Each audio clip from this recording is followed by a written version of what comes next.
Welcome back to Crimson Tide Kickoff on this Saturday morning, October 2nd, 2010. Tonight, it's Alabama ranked #1 and Florida ranked #7, the latest SEC clash of the Titans. Now, I've been around town a lot here lately, obviously, and a lot of people have come up to me and said, man, those shirts that you're wearing on Crimson Tide Kickoff and Tider Insider TV are awesome.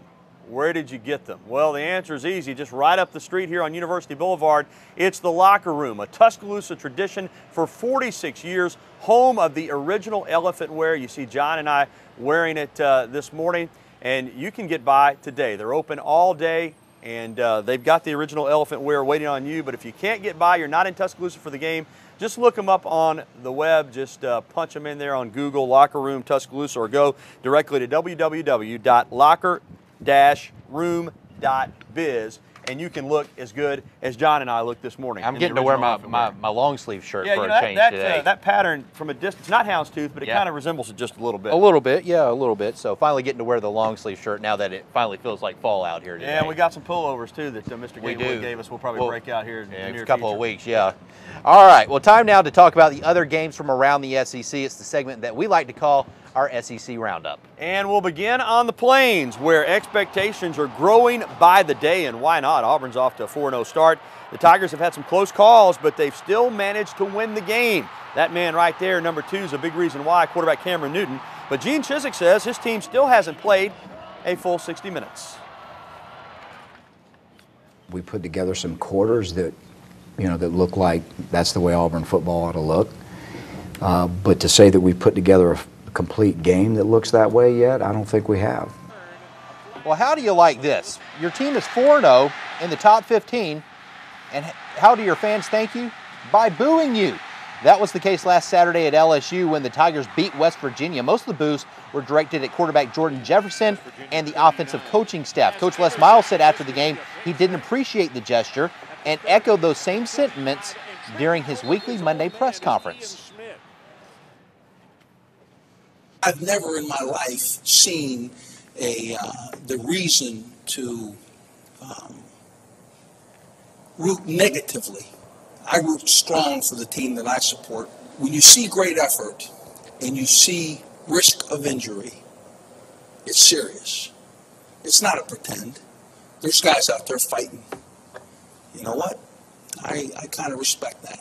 I agree with Coach Miles on that. You don't need to be booing your own team. Tigers will host 2-2 Tennessee. This will be the Vols' first road trip of the season. They were lucky to get out with a win against UAB last week. Coach Derek Dooley plans to take 66 to 68 guys, most of which have never been to an opponent's stadium. 30 of them have never been on a road trip at Tennessee, so we'll have to talk a lot about that and how we handle it professionally and how we handle the crowd and a hostile environment. Well, here is the SEC schedule, the SEC docket for today. At 11 o'clock today, Auburn kicks things off against Louisiana Monroe, as does Alcorn State against Mississippi State.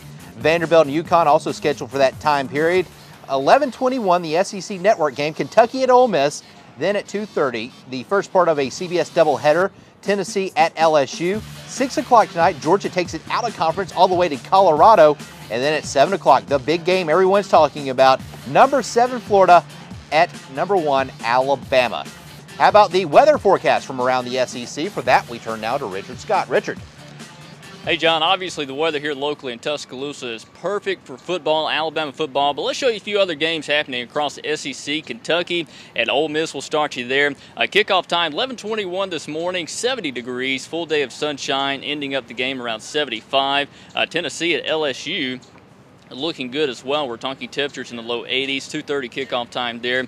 Full day of sunshine, low humidity, a little breeze out there over at LSU, around 5 to 10 miles per hour. Finally, Louisiana Monroe at Auburn over in Lee County, Alabama, 11 o'clock in the morning. This kickoff time, 70 degrees. We'll have, again, full day of sunshine, ending up the game around 81 degrees, and with low humidity, clear skies. Really, most of the games, John and Gary, most of the games around the SEC looking very good weather-wise, with a nice air mass over pretty much the entire southeast. All right, Richard, good news on the weather front in the SEC, and more good news here on Crimson Tide Kickoff. Good recruiting news for Alabama.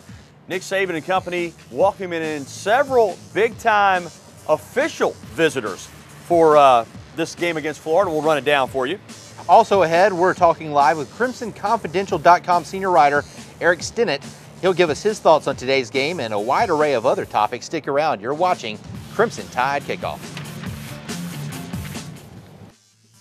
Crimson Tide Kickoff rolling right along on this first Saturday in October. Well, we'd like to take a moment and thank the good folks over at Kyle Office Solutions, Drew Kyle and his people, for their support of Crimson Tide Kickoff. In fact, they provided us with this terrific set that John and I and Coach Dollins and soon to be Eric Stinnett are sitting at this morning.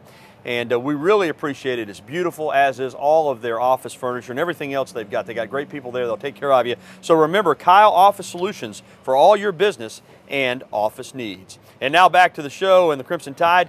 Got more good news on the recruiting front this week. Alabama picking up its 19th verbal commitment of the 2011 signing class on Thursday when Minor High School do-everything star Christian Jones picked the Tide. The 5'11", 180-pound Jones projects as a defensive back in college, but at Minor, he plays DB, wide receiver, running back, punts, returns punts, and is even lined up at quarterback. In 5 games this season, he scored 12 touchdowns on offense and intercepted 3 passes on defense. So he is a versatile performer.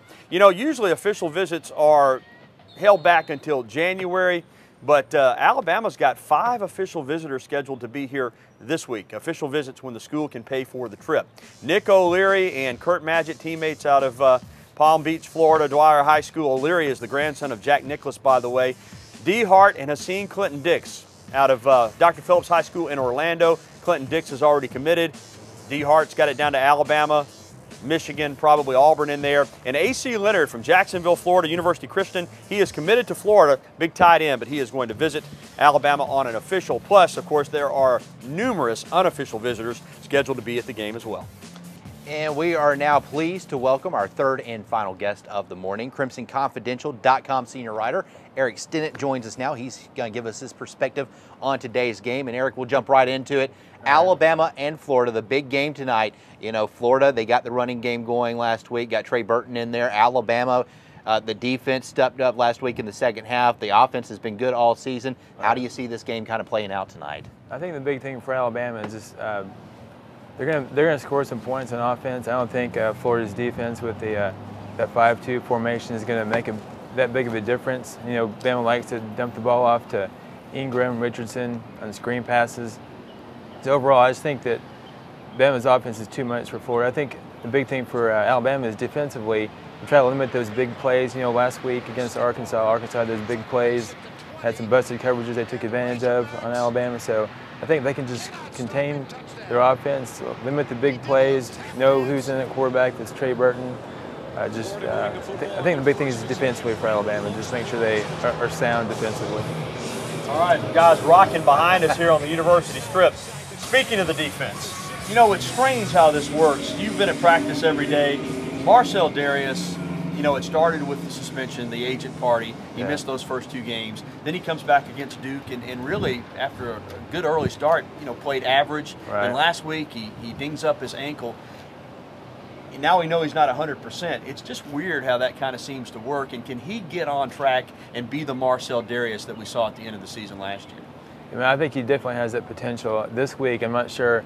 You know, he's had that ankle injury that he suffered last week. He's seen some practice time this week, but he had that ankle wrapped up. So I'm not sure he'll be at 100% today. I'm not sure how much playing time he'll get.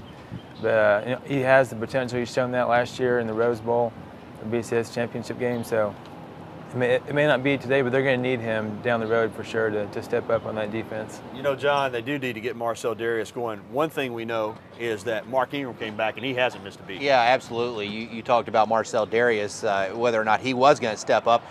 Mark Ingram has stepped up so far.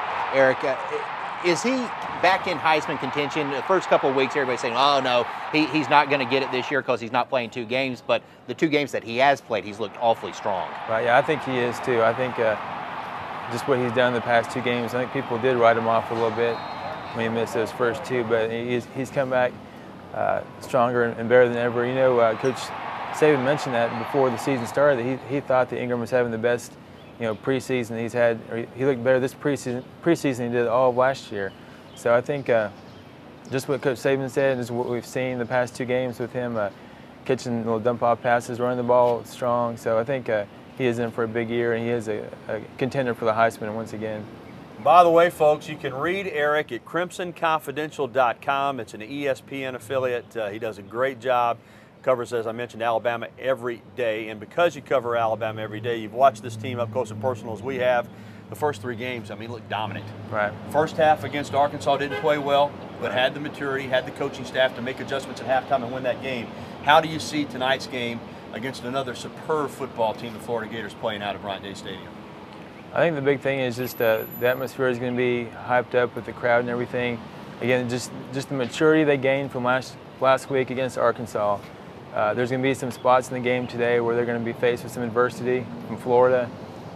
I think what they learned last week was they can take adversity, overcome that, and still come out with the win. So I think just keeping their poise in such a big game, on such a big stage is important for Alabama today. Eric, real quick, I want to ask you also, Greg McElroy, how much has he matured in his second year? I think he's matured a lot. He mentioned this past week during interviews that last year those 2 interceptions against South Carolina really caused him to go in the tank. He said this week after Arkansas, the game with Arkansas, he threw those 2 picks, that those didn't faze him as much. He's used to having success, but if he makes a mistake, he can bounce back. So I think he showed that last week that he kept his poise. He had those 2 interceptions, kept being a leader of the team. Last year he wasn't able to do that. He said he turned to Mark Ingram a lot last year and said, just take the game over. So I think that's a big thing for Alabama this year, just his maturity.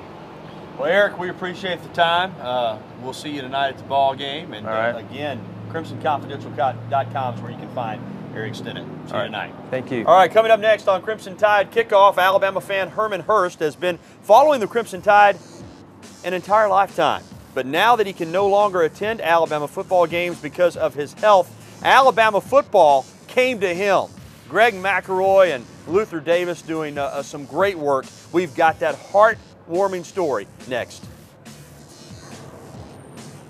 Coming up on Crimson Cover Television, we're going to break down the Alabama-Florida game for you. Tide coach join myself, Parker, and John